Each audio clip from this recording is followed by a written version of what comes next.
Hello hi friends. ನಿನ್ನ ಮಕ್ಳಿಗೆ ರಜಾ ಕೊಟ್ಟಿದ್ರಲ್ಲ, ಮುಗಿತಾನೆ ಬಂತು. ಅಷ್ಟರೊಳಗಡೆ ಅಮ್ಮನ ಮನೆಗೆ ಹೋಗೋಣ ಅನ್ನೋದ್ರಲ್ಲೇ ಟೈಮೇ ಆಗಲಿಲ್ಲ. ಅದಕ್ಕೆ ಈ ಸತಿ ಹೋಗೋಣ ಅಂತ ಎಲ್ಲರೂ ಹೋಗ್ತಾ ಇದ್ದೀವಿ. ಈಗ ಫ್ರೀ ಬಸ್ ಬಂದುಬಿಟ್ಟು ನಾವು ಶನಿವಾರ ಭಾನುವಾರ ರಶ್ ಇರುತ್ತೆ ಅಂತ ಗುರುವಾರ ಪ್ಲ್ಯಾನ್ ಮಾಡ್ಕೊಂಡ್ಬಿಟ್ರೆ ಗುರುವಾರ ಸಹ ರಶ್ ಇತ್ತು ಬಸ್ಸು.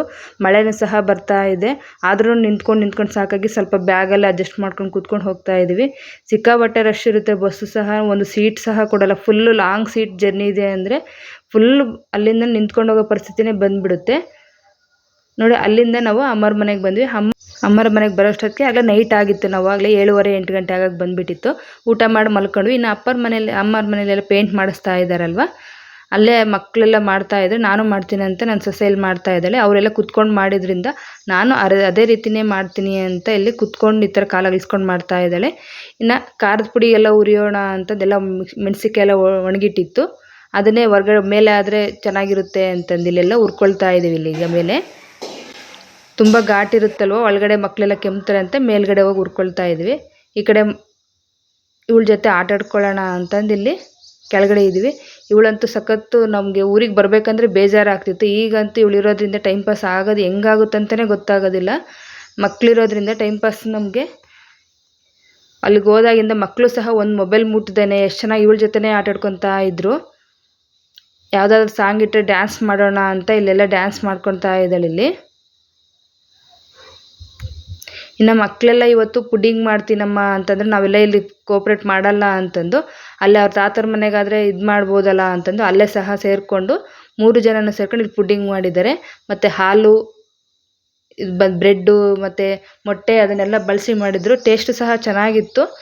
ಅವರೇನೋ ಮಾಡ್ಕೊತಾರಲ್ಲ ಅಂತ ಅವ್ರಿಗೆ ಬಿಟ್ಟು ಅವರೆಲ್ಲ ಟ್ರೈ ಮಾಡಾದಮೇಲೆ ಈ ಥರ ತಿರುವಾಕೋದಕ್ಕೆ ಬರಲ್ಲ ಅಂತ ನನ್ನ ಕರೆದ್ರು. ಇಲ್ಲಿ ನಾನು ತಿರುವಾಗಿ ಕೊಡ್ತಾ ಇದ್ದೀನಿ. ಇಲ್ಲಿ ಇದನ್ನು ಹಬೆಲ್ ಬೇಯಿಸೋ ಅಂಥದ್ದಿದ್ದು, ಓವೆನಲ್ಲಿ ಇಡೋದು ಏನೂ ಇರೋದಿಲ್ಲ. ನೀರಲ್ಲಿ ನಾವು ಇಡ್ಲಿ ಬೇಯಿಸ್ತೀವಲ್ಲ ಅದೇ ರೀತಿ ಬೇಯಿಸೋದಂತೂ ತುಂಬ ಈಸಿಯಾಗಿ ಮಾಡ್ಕೋಬೋದು. ತುಂಬ ಚೆನ್ನಾಗೂ ಬರುತ್ತೆ ಟೇಸ್ಟ್ ಸಹ. ಮಕ್ಕಳಂತೂ ಇಷ್ಟಪಟ್ಟು ತಿಂದರು.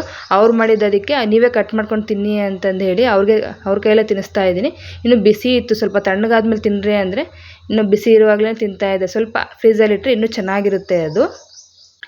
ಇನ್ನು ನಯನಂಗೆ ಕೊಬ್ಬರಿ ಎಣ್ಣೆ ಕಾಯಿಸ್ಕೊಳ್ಳೋದು, ಅಕ್ಕ ಕಾಯಿಸ್ಕೊಡೋದು ಇಷ್ಟ ಅಂತಂದು ತಲೆಗೆ ಹಚ್ಕೊಳ್ಳೋದಕ್ಕೆ ಮೆಂತ್ಯಕಾಳು, ದಾಸವಾಳದ ಎಲೆ, ಅಲೋವೆರಾ ಎಲ್ಲ ಹಾಕಿ ಅಕ್ಕ ಇಲ್ಲಿ ಕಾಯಿಸ್ಕೊಡ್ತಾ ಇದ್ದಾರೆ. ಇಲ್ಲಿ ಈ ಥರ ಹಚ್ಚೋದ್ರಿಂದ ಕೂದಲು ಚೆನ್ನಾಗಿ ಬರುತ್ತೆ ಅಂತಂದು ಇಲ್ಲಿ ಮನೆ ಹತ್ರನೇ ಕಾಯಿಸ್ಕೊಳ್ತಾ ಇದ್ದಾರೆ. ಈಗ ಇನ್ನು ಮೆಂತ್ಯ ಸೊಪ್ಪು ಸಹ ತೊಗೊಂಬಂದಿದ್ವಲ್ಲ, ಹೆಂಗೋ ಇತ್ತಲ್ವ ಊರಿಗೆ ಹೋಗಿದ್ವಲ್ಲ, ಎಲ್ಲರೂ ಸಹ ಮೆಂತ್ಯ ಸೊಪ್ಪು ಹಚ್ಕೊಳ್ಳೋಣ ಅಂತ, ತಂಪಾಗುತ್ತೆ ಬಿಸಿಲಿರೋದಕ್ಕೆ ಅಂತ ಎಲ್ಲರೂ ಸಹ ಮೆಂತ್ಯ ಹಚ್ಕೊಂಡಿದ್ವಿ. ತುಂಬಾ ಕಲರ್ ಬಂದಿತ್ತು. ನಾವೇನು ಹಾಕೋದಿಲ್ಲ ರುಬ್ಬೋದಕ್ಕೆ. ಇದಕ್ಕೆ ಬರೀ ಮೆಂತ್ಯ ಸೊಪ್ಪು ಅಷ್ಟೇ ಹಾಕಿರೋದು. ಇದು ಎಷ್ಟು ಕಲರ್ ಬಂದಿದೆ ನೋಡ್ತಾ ಇರ್ಬೋದು. ಒಂದು 2 ಗಂಟೆ ಇಟ್ಕೊಂಡಿದ್ವಿ ಅಷ್ಟೇ ನಾವಿಲ್ಲಿ. ಇನ್ನು ಬೆಳಗ್ಗೆ ಬಂದಾಗಲೇ 2 ದಿನ ಆಗಿತ್ತು, ಸುಸ್ತಾಗ್ತಾ ಇತ್ತಲ್ವ, ಸುಮ್ಮನೆ ರೆಸ್ಟ್ ಮಾಡಿದ್ವಿ. ಇನ್ನು 3ನೇ ದಿನ ನಾವು ತೋಟಕ್ಕಾದ್ರೂ ಹೋಗಿ ಬರೋಣ ಅಮ್ಮನ ಹತ್ರ, ಅಮ್ಮನ ಸಮಾಧಿ ಹತ್ರ ಅಂತಂದು ಇಲ್ಲಿಗೆ ಬಂದಿದ್ದೀವಿ ಎಲ್ಲರೂ. ಈಗ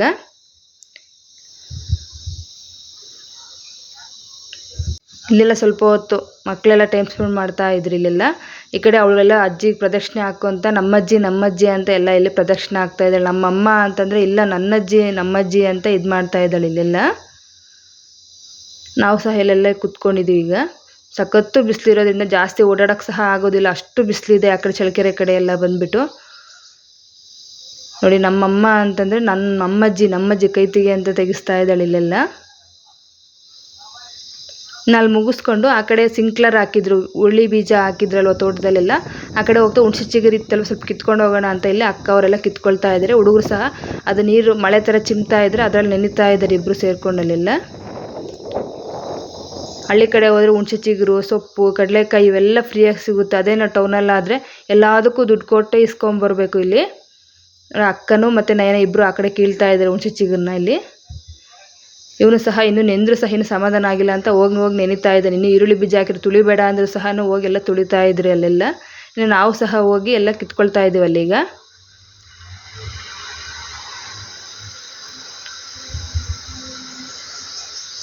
ಮಳೆ ಹನಿ ಬಿದ್ದರೆ ಸಾಕು ಇದು ಮಾಡ್ತಾ ಇದ್ಲು ಇವಳು. ಎಲ್ಲ ಚಿಗುರು ಕಿತ್ಕೊಂಡು ಇನ್ನೊಬ್ರು ತೋಟದ ಹತ್ರ ಅಲ್ಲಿ ಚೆಂಡು ಹೂವು ಇತ್ತು, ಅಲ್ಲಿ ಕಿತ್ಕೊಂಬರೋಣ ಅಂತ ಹೋದರೆ ಇವಳು ನಾವು ಕೀಳಬಾರ್ದು ಅಂತಂದು ಅವಳ ಕೈಯಲ್ಲಿ ಕೀಳ್ಸೋಣ ಅಂದರೆ ಇಲ್ಲಿ ಕೀಳ್ತಾ ಇದ್ದಾಳೆ. ಇಲ್ಲಿ ಮಕ್ಳಿಗೆ ಏನೋ ಒಂಥರ ಖುಷಿ, ಈ ಥರ ಮಧ್ಯದಲ್ಲಿ ಬಿಟ್ಟು ಅವಳು ಕೀಳು ಅಂತಂದರೆ ಅಲ್ವಾ. ಆಟ ಆಡ್ತಾ ಇದ್ದಾಳೆ ಅದರಲ್ಲೆಲ್ಲ. ನನ್ನ ಸೊಸೆ ಒಂದಿದ್ರೆ ಸಾಕು, ಟೈಮ್ ಪಾಸ್ ಆಗೋದೇ ಗೊತ್ತಾಗಲ್ಲ, ಅಷ್ಟು ಟೈಮ್ ಪಾಸ್ ಆಗ್ತಾಯಿತ್ತು ಈ ಸತಿ ಹೋದಾಗಂತೂ ನಮಗೆಲ್ಲ. ಇನ್ನು ಅಲ್ಲಿಂದ ಕೀಳ್ತಾ ಇದ್ರು. ಅಲ್ಲಿ ಬನ್ನಿ ಸ್ವಲ್ಪ ಕಿತ್ಕೊಂಡು ಹೋಗೋಣ ಅಂತ ಬಂದರೆ ಸ್ವಲ್ಪ ಕಿತ್ಕೊಂಡು ಹೋಗೋಣ ಅಂದರೆ ಇನ್ನು ಸ್ವಲ್ಪ ಕಿತ್ಕೊಳ್ಳಿ ಅಂತ ಹೇಳ್ತಾಯಿದ್ರು. ಪಾಪ ಇನ್ನೂ ಕೀಳ್ತಾ ಇದ್ರು ಅವರು. ಬಿಡಿಸ್ಕೊಂಡು ನಿಮ್ಗೆ ಎಷ್ಟು ಬೇಕು ಅಷ್ಟು ತೊಗೊಂಡೋಗಂದರೆ ಸಾಕು, ಸ್ವಲ್ಪ ಅಂದರೆ ಇನ್ನು ಸ್ವಲ್ಪ ತೊಗೊಂಡೋಗ್ರಿ ಅಂತ ಹೇಳ್ತಾಯಿದ್ರು. ಹಳ್ಳಿ ಕಡೆ ನೋಡಿ ಎಷ್ಟು ನಾವು ಸ್ವಲ್ಪ ಸಾಕಿದ್ರೆ ಇನ್ನು ಸ್ವಲ್ಪ ಕಿತ್ಕೊಳ್ಳೋ, ಅದೇ ಟೌನಲ್ಲಾದರೆ ಇನ್ನೂ 50 ಗ್ರಾಮ್ 100 ಗ್ರಾಮ್ ಅಂದ್ರೂ ಸಹ ಕೊಡೋದಿಲ್ಲ. ಅಲ್ಲಿಗೂ 1.5 kg ಅಷ್ಟು ಕಡಲೆಕಾಯಿ ಇಸ್ಕೊಂಬಂದ್ವಿ ನಾವು. ಅಲ್ಲೆಲ್ಲ ಬಿಡಿಸ್ಕೊಂಡು ನಾವೇ ಸಹ ಬಿಡಿಸ್ಕೊಂಡು ತಗೊಂಡು ಬಂದ್ವಿ. ಅಲ್ಲಿ ನಾನು ಸಹ ಕೀಳ್ತೀನಿ ಅಂತ ನನ್ನ ಸೊಸೆನೂ ಸಹ ಇಲ್ಲೆಲ್ಲ ಕಿತ್ತಾಕ್ತಾ ಇದ್ದಾಳೆ ಕಡಲೆಕಾಯಿ ಎಲ್ಲ.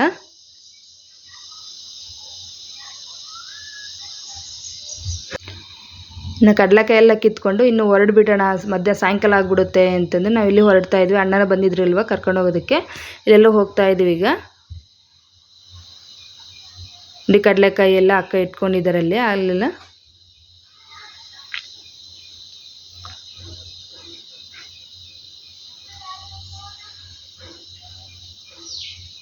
ನಾವೆಲ್ಲ ಊರಿಗೆ ಹೊರಡ್ತೀವಿ ಅಂತಂದರೆ ನನ್ನ ಸೊಸೆ ನೋಡಿ ಎಷ್ಟು ಮುನ್ಸ್ಕೊಂಡ್ಬಿಟ್ಟಿದ್ದಾಳೆ. ಬಾಯಿ ಹೇಳಂದ್ರೂ ಸಹ ಬಾಯಿ ಹೇಳ್ತಾ ಇಲ್ಲ, ಸುಮ್ಮನೆ ನೋಡ್ತಾ ಇದ್ಲು. ಎಷ್ಟೊತ್ತಾದ್ರೂ ಹಾಗೆ ಇದ್ಲು.